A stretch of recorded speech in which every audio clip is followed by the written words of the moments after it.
See, I always like to sneak up on me. But it don't make no difference, because I'm ready for you. And I know y'all done heard that they talking about giving Kaepernick a chance. Are they really? Shh. Buckle up. For some of y'all, this might be a rough ride. We getting ready to get after the butt naked truth. You ready?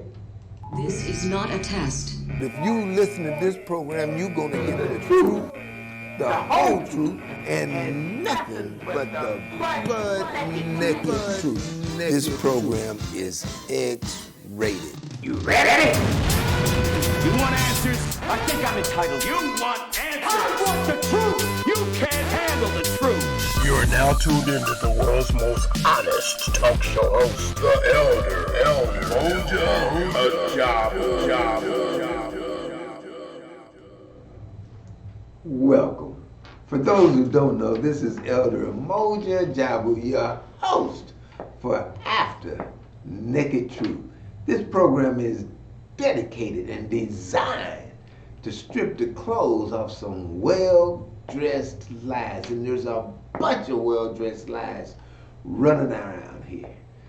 You are listening to the most truthful talk show hosts in the business.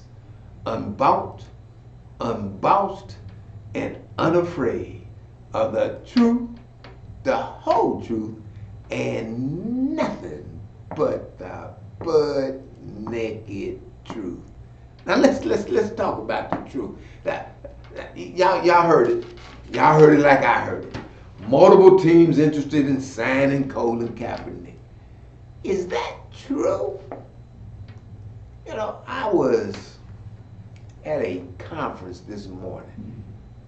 And at that conference, there was some counseling students from IUPUI, and their professor, Dr. Sharma Thompson, who happens to be my lovely wife, she advanced a theory that came from a psychologist that talks about true generosity. And what true generosity is that when you give somebody something, you actually are giving it for their benefit. It's not for your benefit. You're giving it because you want them to benefit, and if you get something out of it, so be it. But that is not your intent.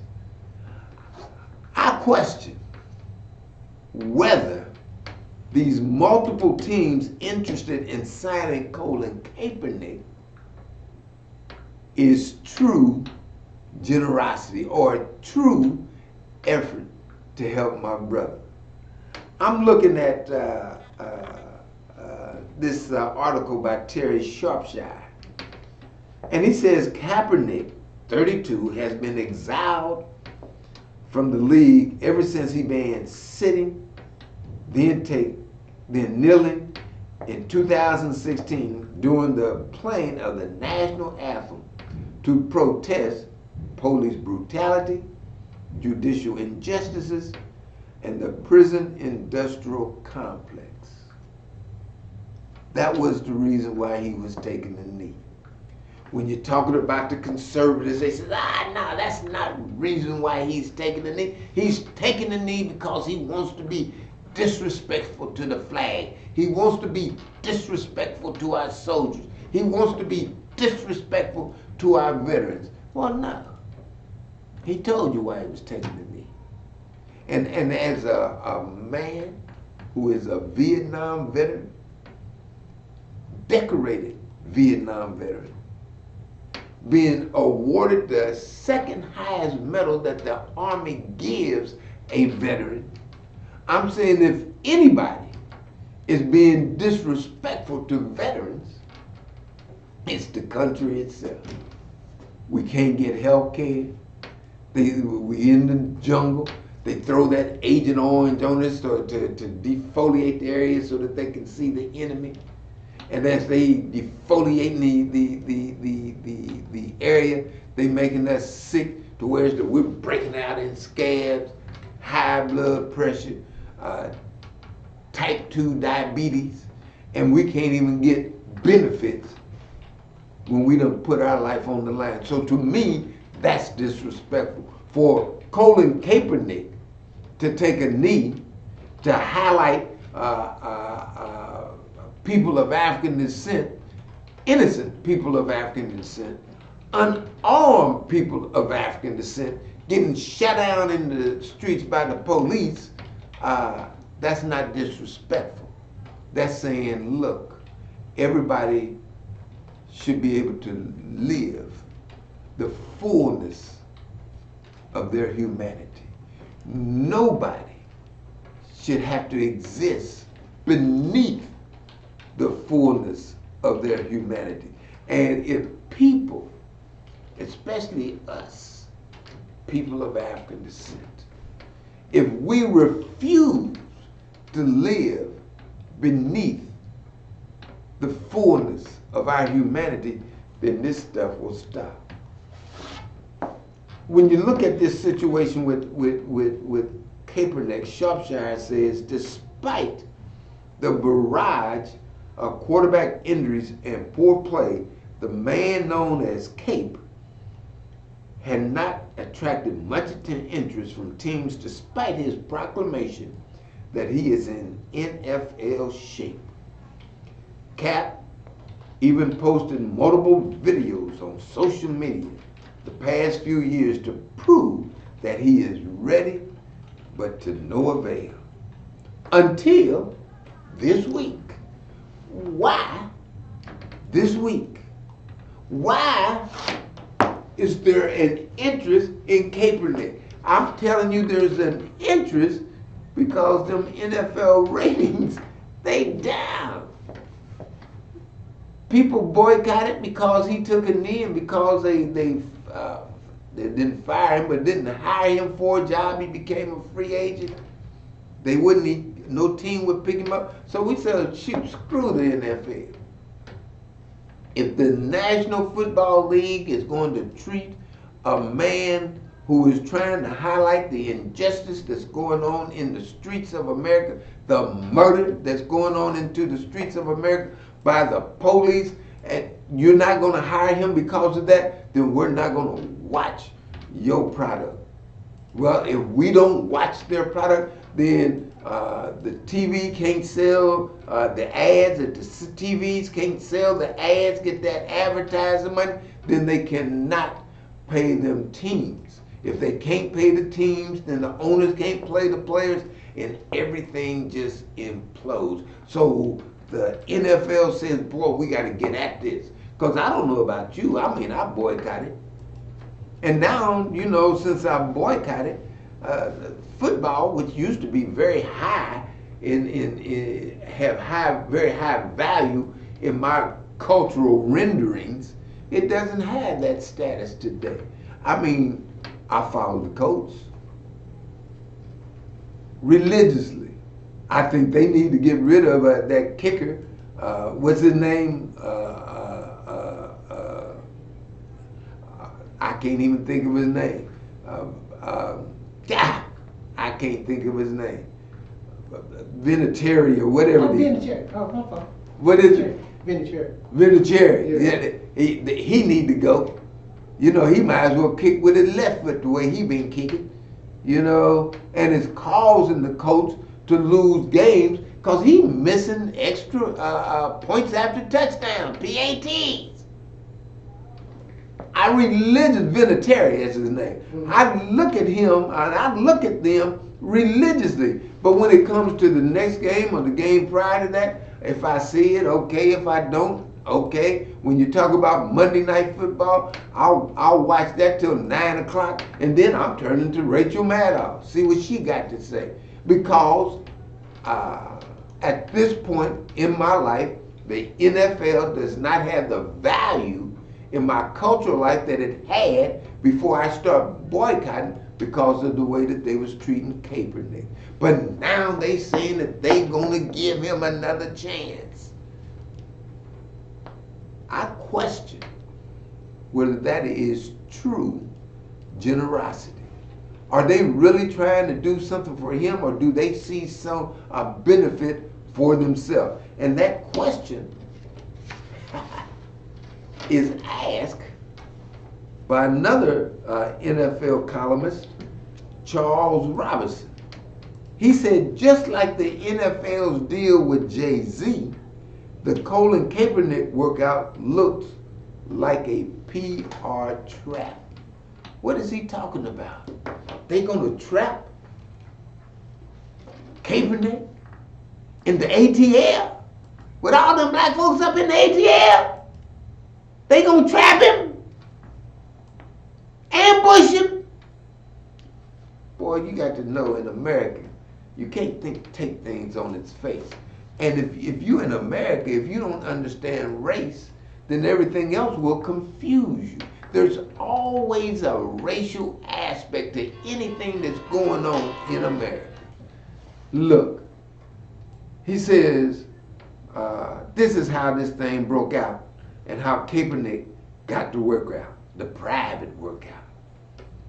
He said, first, a representative from the league, the NFL, called a select group of reporters last week and suggested they should be available on the following Tuesday for a worthwhile news development, creating the intrigue. The NFL wouldn't say what it would be, just that the reporters should be ready to share some breaking news. When the day arrived, the NFL called Kaepernick's representatives for the first time in more than a year, instructing them that the league was willing to hold a private pro-day style workout for Kaepernick in Atlanta in 4 days. Now they done called this man 4 days for the workout to say, look, we're gonna give you a chance. And then they've been listening to me, because you know what they're asking. You ready? And Cape said, oh, yeah, I'm ready. And they said, okay, if he accepted, a memo would be sent to every NFL team inviting them to attend. So he said, yeah, bring them on. The league wouldn't answer why it was suddenly making the offer. That's your first indication that there is some, what would I call it? Shit in the game. They done put the doo-doo in the game. And they trying to hide it. But there's one thing about doo-doo. When you hide doo-doo, I don't care how you hide it, it still stinks. And people was running around with their fingers on their nose. They knew that there was some shit in the game. The NFL wouldn't say who came up with the idea. It wouldn't say who would attend. And it wouldn't say why the workout was roughly 96 hours away and on a Saturday when most NFL teams were preparing for a game. All this intrigue, all this hiding what they're really doing. But the NFL would say this. After nearly 3 years of waiting for this offer, Kaepernick had 2 hours to accept it. Now they done called this man 4 days before the workout, tell him that if you accept it, we're going to send a memo to all of the owners of the NFL, and you got 2 hours to tell us whether you're going to show up or not. They playing hardball. But Cap, Cap says, shoot, I'm ready. I'm in NFL shape. And if you're going to give me a chance, then I'm going to take the opportunity. But is this chance a true chance? Are they really trying to help him? You can just tell by the way that they laid it out. They ain't trying to help him. They trying to help them. I'm telling you, I smell it. Don't you smell it? There's shit in the game. Look, I'm unbossed, and unafraid of the truth, the whole truth, and nothing but the butt naked truth. When you smell shit, you got to say, smell shit. You're listening to the most truthful talk show host in the business. He gonna tell you when he smells shit. When you talk about the offer that the NFL has made to Colin Kaepernick, I smell doo-doo. This is precisely how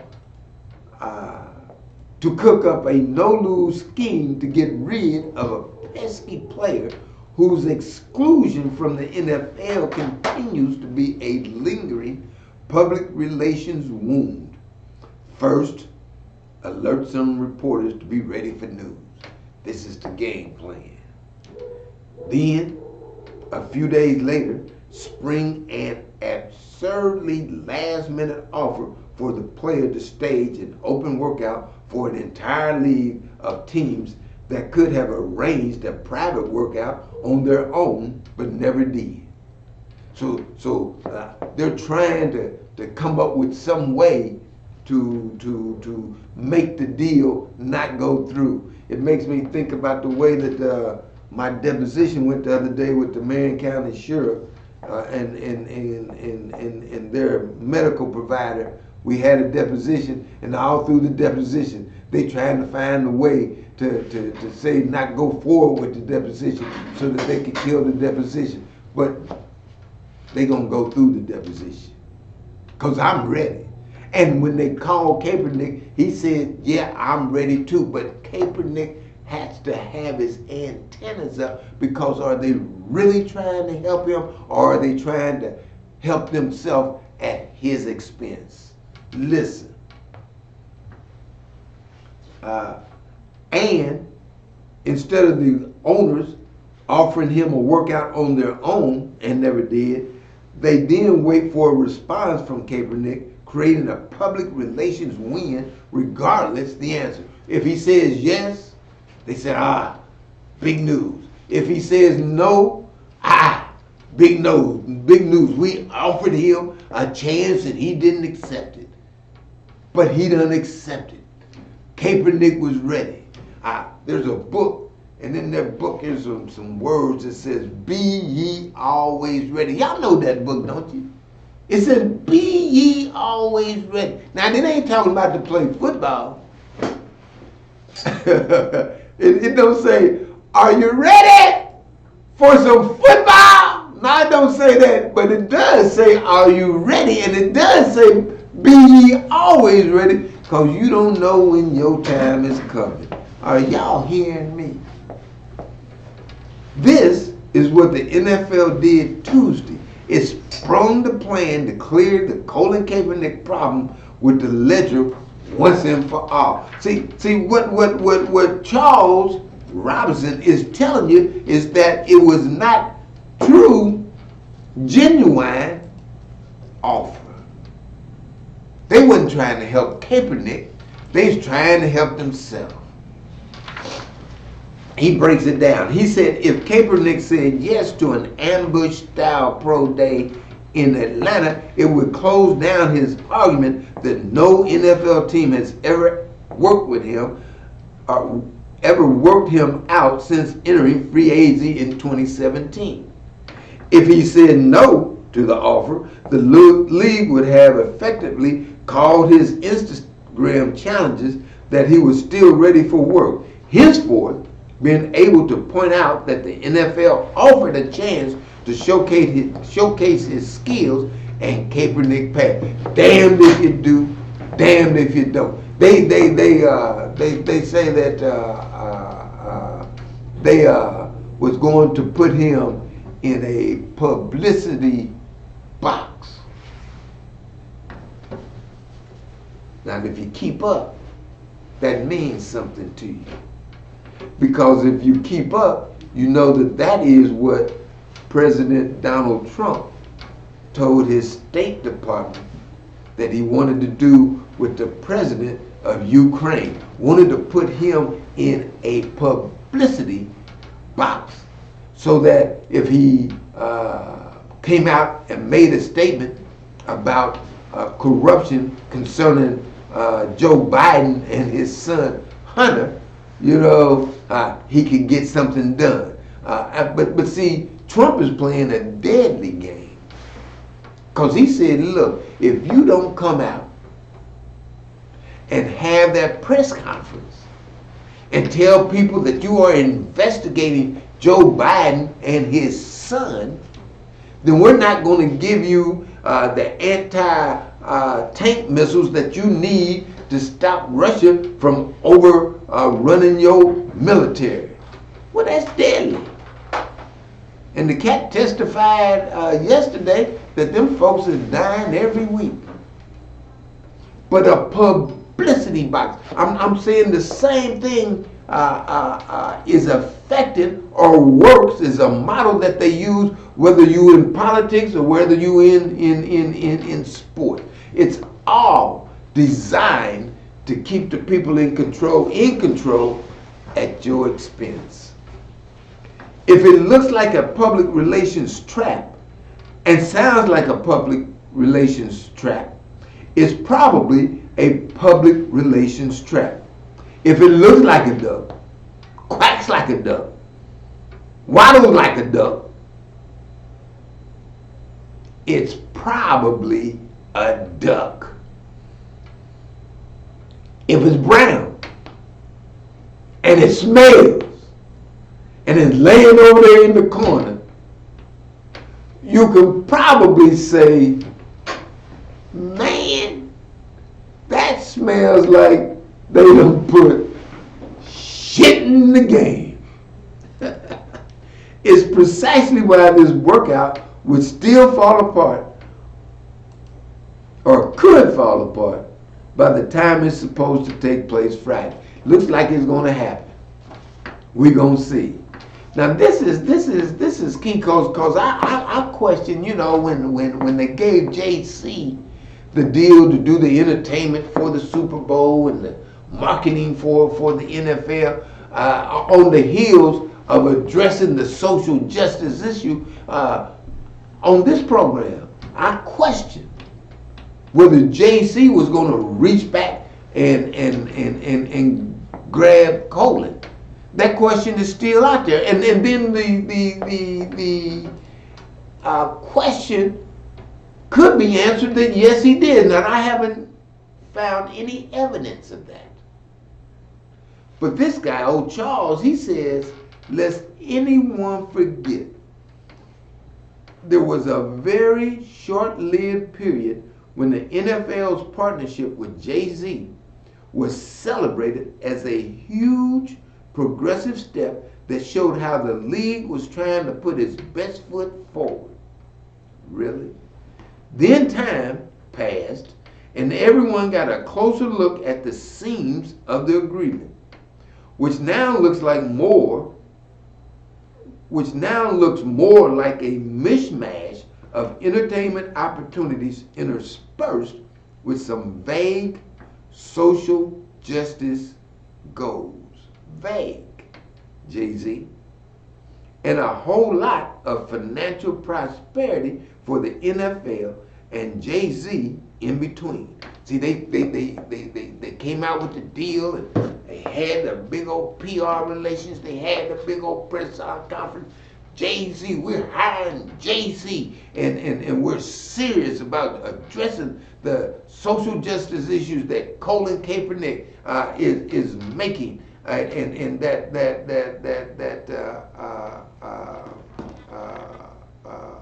Eric Reed is making, because Eric Reed took the knee with Colin, and they got a point. That's what the NFL was saying. They got a point. And so we don't want them to use the NFL as the platform to make this point, but the NFL needs to be held responsible, and we're going to be responsible. And to show you that we're responsible, we're going to make a deal with JC to help us with our entertainment and address the social justice issues that Eric and Kaepernick are raising when they take the knee.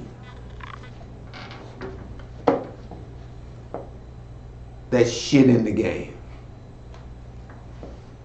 What it actually accomplishes for social justice initiatives will be a matter of study 10 years from now, if anyone is even paying attention to it anymore, which might precisely be what the NFL is counting on. Well, I bet you that's what they're counting on.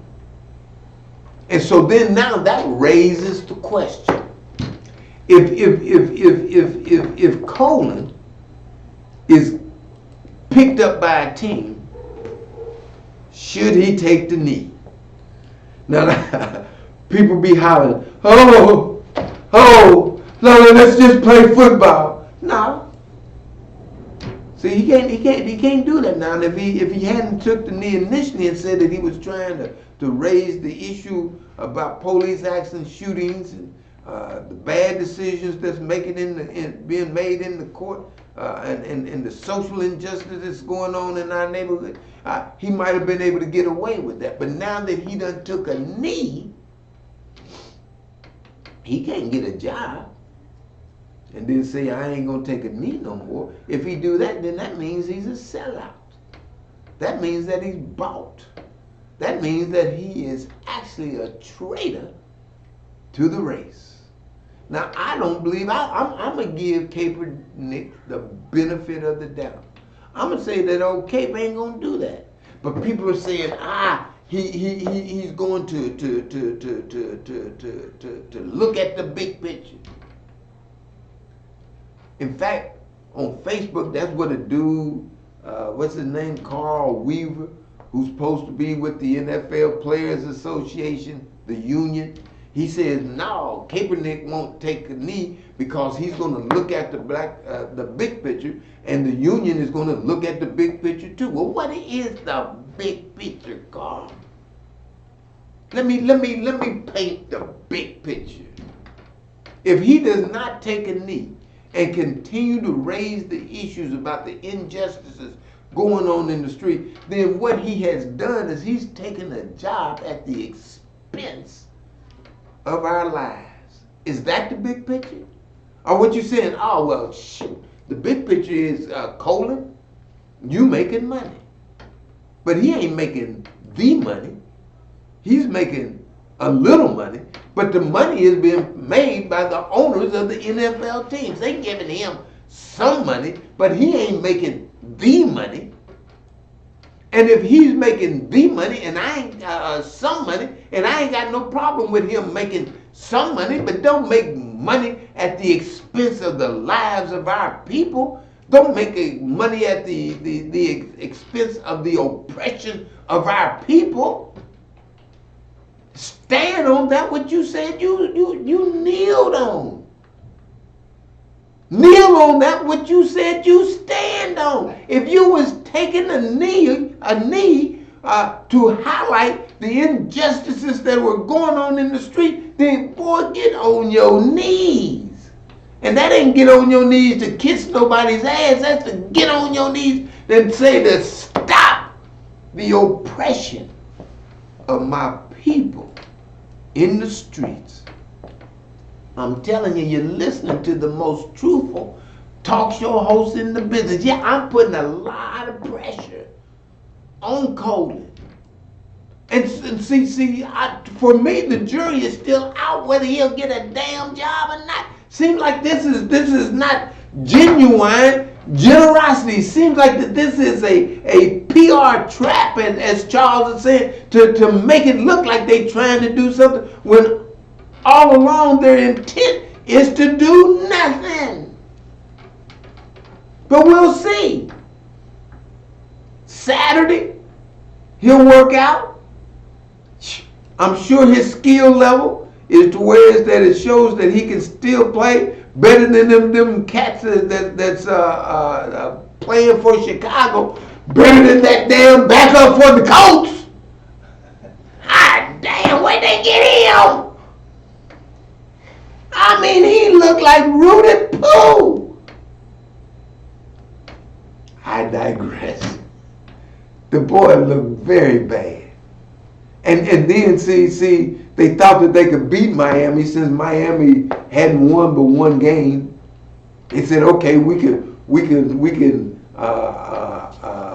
rest brother, and y'all get my age, y'all forget the name. What's the quarterback name for the coach? Vinatieri. No, that's the kicker. The quarterback. I was thinking. See, my producer can't even help me. He got me out here strung out, thinking about other things. But brother, they said they could rest him and play this other dude. And brother could have played. He said that was a coach's decision. And now they get a loss because they done put Rudy Poo. Brissett. What's his first name? Jacoby. Jacoby, that's what I'm talking about. They could have played Jacoby, but they didn't play Jacoby because they thought they took it for granted that they could beat Miami, and Miami kicked them in the ass because Vinatieri can't kick a damn football. So I question whether the offer to Colin is genuine. And if he is true to himself and our cause, if they give him a job, if they let him play, when they play that national anthem, we will find him on his knee saying that the oppression of my people has not ceased, and so I'm still taking the knee. You've been listening to Elder Mmoja Ajabu, the most truthful talk show host in the business. Unbought, unbossed, and unafraid of the truth, the whole truth, and nothing but the butt-naked truth. You ready? This is not a test. If you listen to this program, you're going to get the truth, the whole truth, and nothing but the butt-naked truth. This program is X-rated. You ready? You want answers? I think I'm entitled. You want answers? I want the truth! You can't handle the truth! You are now tuned into the world's most honest talk show host, the Elder Mmoja Ajabu.